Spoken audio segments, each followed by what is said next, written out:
নমস্কাৰ, Mrs Phukanani YouTube চেনেললৈ আপোনালোক সকলোকে স্বাগতম জনাইছোঁ। আজি মই কণীৰ অমলেট বনাবলৈ লৈছোঁ আৰু কেনেকৈ বনাওঁ আপোনালোকৰ লগত শ্বেয়াৰ কৰিব লৈছোঁ। প্ৰথমে মই অমলেটৰ কাৰণে আলু এটা বাকলি গুচাই লৈছোঁ।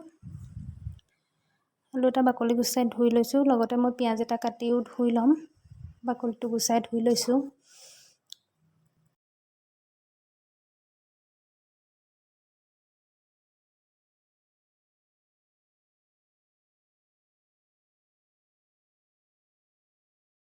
ধুই হোৱাত মই এখন পিহনাত ডাঙৰ চাইডে অলপ ডাঙৰকৈ তলত পানী দি লৈছোঁ বাতিটোত, নহ'লে আলুবোৰ ক'লা পৰি যায়। আলুখিনি পিহি লৈছোঁ। আলুখিনি পিহোৱাত এনেকৈ পিহি ল'ম। আলু পিহি হোৱাৰ পাছত মই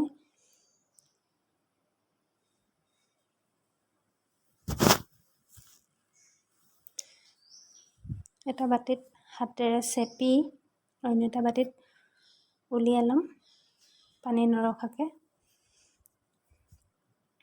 চেপি অন্য এটা বাতিত মই আলুখিনি চেপি দি গৈছোঁ।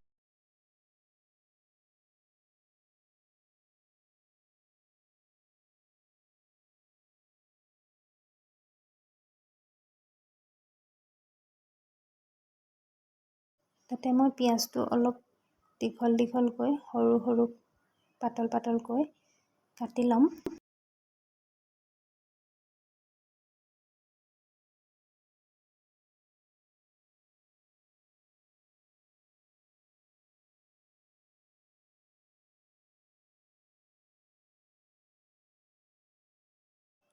কাটি হোৱাত মই তাত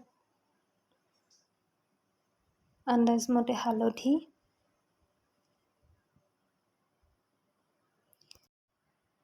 তাত অকণমান মই গৰম মছলা, অকণমান ধনিয়া পাউডাৰ আৰু অকণমান জিৰা পাউডাৰ দিছোঁ। সেইকেইটা দিলোঁ আৰু নিমখ অকণমান মই আন্দাজমতে দিছোঁ। সকলোখিনি দি মই মিশ্ৰণখিনি ভালকৈ মিক্স কৰি ল'ম। এতিয়া মই মিক্স কৰি লৈছোঁ।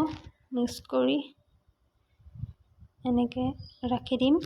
অন্য এটা বাতিত মই কণী 3টা ভাঙি ল'ম।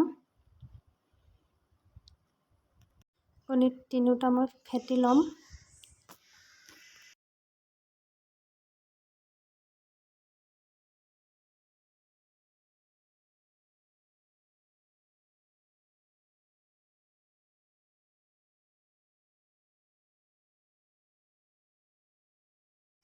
ফেটি হোৱাৰ পাছতে মই তেনেকৈ ৰাখি দিম অলপ সময়।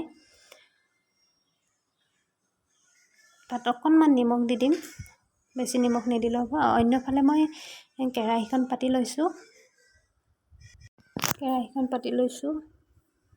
কেৰাহীখনত অকণমান মিঠাতেল দিছোঁ। মিঠাতেলখিনি গৰম হোৱাত তাতে মই পিচি ৰখা আলু, পিঁয়াজখিনি ভাজি ল'ম। এইখিনি মই ৰঙচুৱা হোৱালৈকে ভাজিম। অলপকৈ দি মই গোটেইখিনি একেলগে ভাজিম। ভাজি হোৱাৰ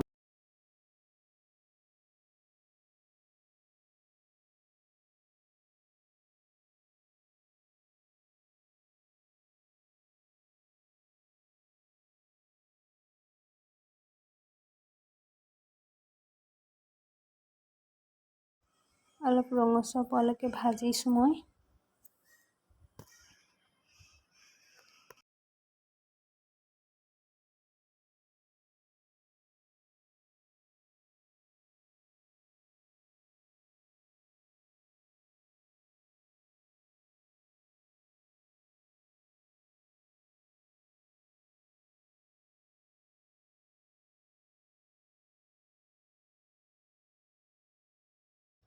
ভাজি হোৱাৰ পাছত মই এটা বাতিত কাঢ়ি লৈছোঁ।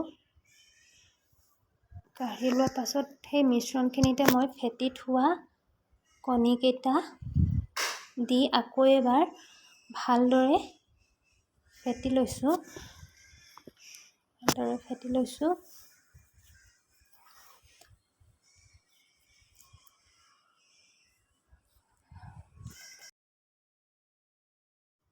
ধুনীয়াকৈ ফেটি লৈছোঁ মই। ফেটি লোৱাত কেৰাহীখন আকৌ পাতি লৈছোঁ। আপোনালোকে ইচ্ছা কৰি টাৱাটো একেলগে গোটেইখিনি মিশ্ৰণ ঢালি দি এটা আমলেট বনাব পাৰে। মই এটা এটাকৈ বনাব লৈছোঁ। খাই ভাল লাগিব, আপোনালোকেও বনাই খাই চাব। আৰু মই এনেকৈ এটা এটাকৈ আমলেট দি মই 4টা আমলেট তৈয়াৰ কৰিলোঁ। হৈ গ'ল এতিয়া মই খাব লৈছোঁ। 4টা আমলেট মই নাখাওঁ, বতৰৰ ফল লৈছোঁ, আম 4 পিচ লৈছোঁ, লগতে গাখীৰ এগিলাচ লৈছোঁ। আমলেট এটা সৈতে খাই দিম। আপোনালোকে এদিন বনাই খাই চাব, নিশ্চয় ভাল পাব। আৰু ভাল পালে মোক কমেণ্ট কৰি নিশ্চয় জনাব কেনে পালে খাই। আৰু শেষত আপোনালোকে ভিডিঅ'টি চোৱাৰ বাবে অশেষ ধন্যবাদ।